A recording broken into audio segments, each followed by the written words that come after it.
Welcome to our new videos parents. आज supply chain management में हमारा टॉपिक है सप्लाई चेन कोऑर्डिनेशन। किस तरह से सप्लाई चेन में कोऑर्डिनेशन होती है और इसके क्या ऑब्स्टेकल्स, इसके अलावा वेंडर्स, ये सारी जो चीज़ें हैं अभी हम डिस्कस करते हैं।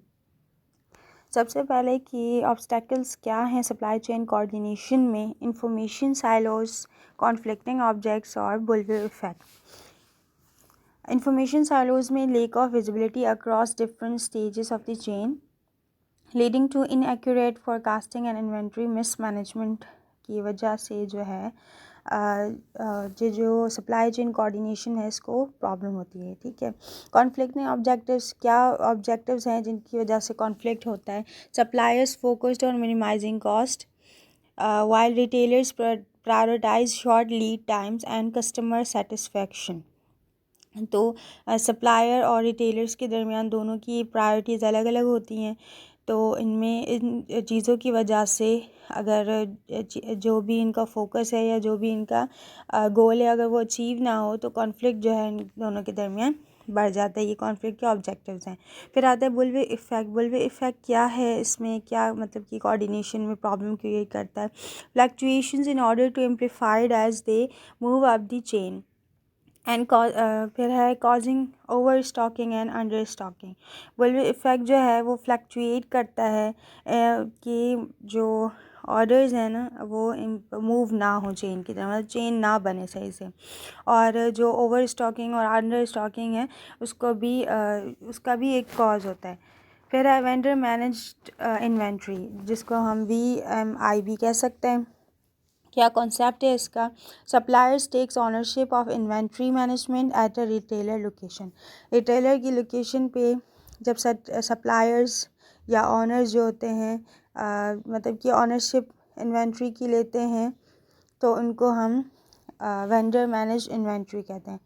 ठीक है, जब ऑनर अपनी इन्वेंट्री लेता है ऐसे समझ लें।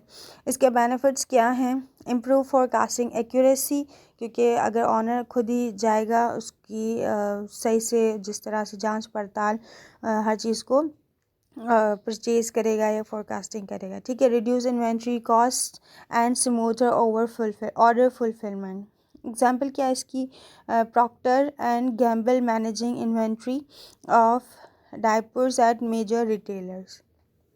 Collaborative planning, forecasting and replenishment क्या होती है। ठीक है, जिसको आप CPFR भी कह सकते हो कि कोलैबोरेटिंग प्लानिंग, फोरकास्टिंग एंड रीप्लेनिशमेंट।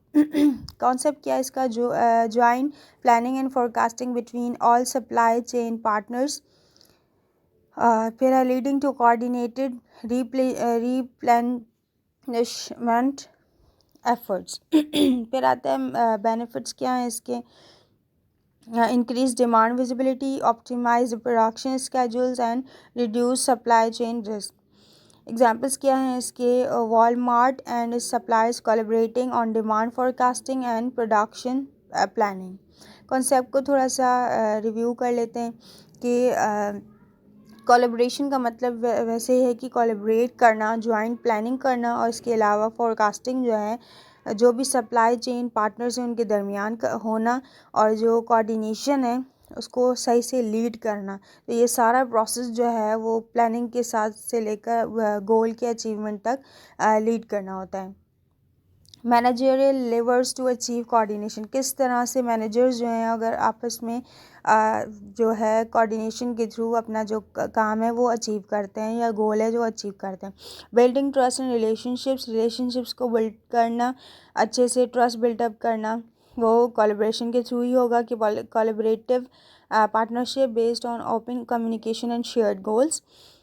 फिर है investing in technology, implementing data sharing platforms and real time communication tools के थ्रू जो है वो टेक्नोलॉजी पर इन्वेस्ट करेंगे। ठीक है, performance measurements and incentives, aligning metrics and rewards across the chain to encourage collaborative behavior। Performance जो है वो इसी तरह से मेजर होगी। फिर रिस्क मैनेजमेंट स्ट्रेटजीज़ जो हैं वो मैनेजर्स को देखनी चाहिए, जिसमें प्रोएक्टिव प्लानिंग और joint action to mitigate disruptions and ensure business continuity. So that's all for this topic. If you have any question regarding this topic, then you can comment in comment section. If you like our video, then like, share and subscribe our channel.